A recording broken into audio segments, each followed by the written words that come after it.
What it do, hip hop world?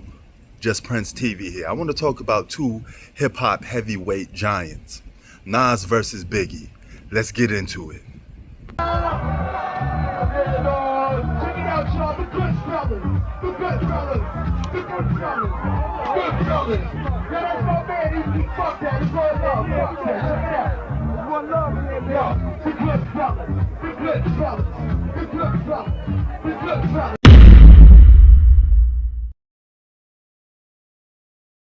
Now, when it pertains to Nas and Biggie, Biggie had a short-term career, but what Biggie did in his few years in the hip-hop game is a very, very hard thing to do. He rose to commercial success very fast, basically off his first album. His very first album, he was already a commercialized artist.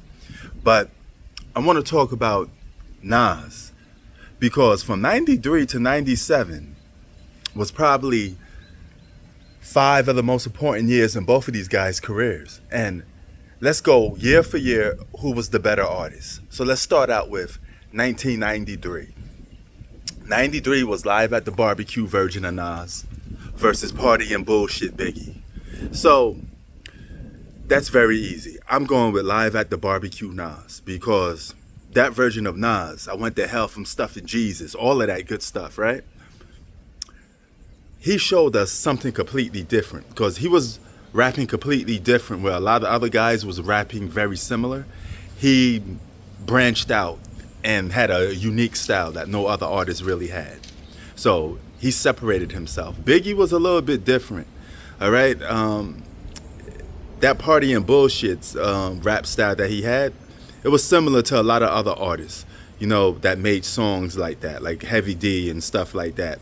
If you looked at both of those two, you would say Nas had a bigger ceiling, because you never heard that, especially at that time. Then it moves us to 1994. Boom. The biggest year of both of their careers, so to speak, in terms of just being great and dropping that classic album. Ready to Die versus Illmatic.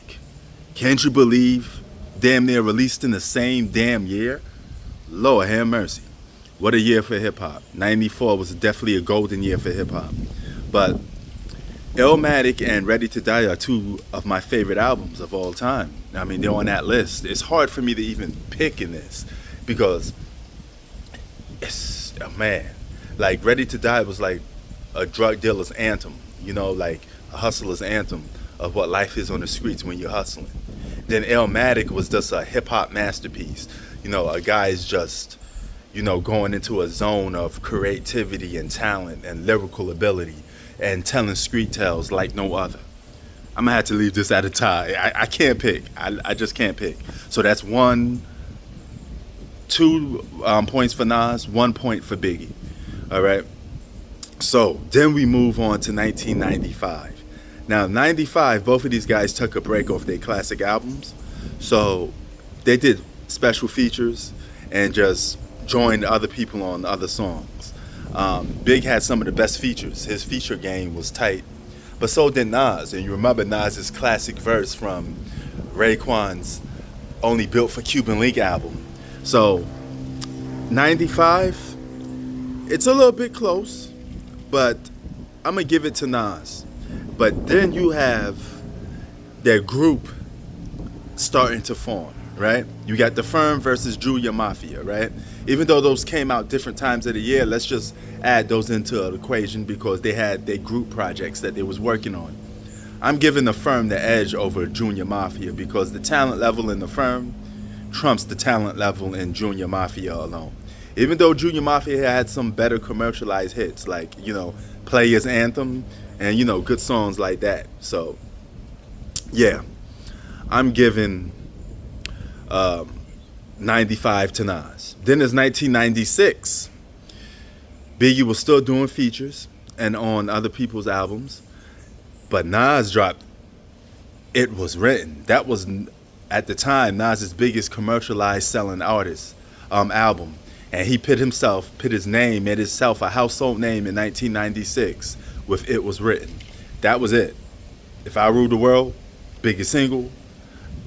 Nas went double platinum. 96 belonged it to Nas. It was the year of Nas. So Biggie lost in 1996. Then it's 1997. Nas is just being on features. Biggie comes out with a double album. All right, Life After Death. Life After Death is a classic to a lot of people. It's not a classic to me, but it had a lot of good hit songs. Biggie gets the point over Nas in 1997. Nas had nothing to compete with Biggie in 1997. So what Big got 97, he got 94 a point, and that's it. Nas beats Biggie 3-2, but it's a close. Some of you may think differently. You may have Biggie winning most of those years. Do you got Ready to Die better than Illmatic? Let me know. But to me, 93, they prime peak years on the come up. Nas still edges Biggie 3-2. I'm out. Peace.